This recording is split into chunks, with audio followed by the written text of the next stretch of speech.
La naturaleza no conoce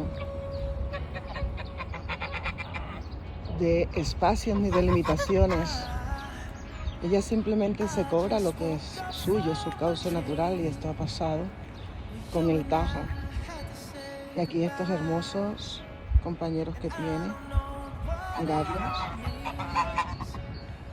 Aquí mi querido Tajo se ha cobrado su espacio natural.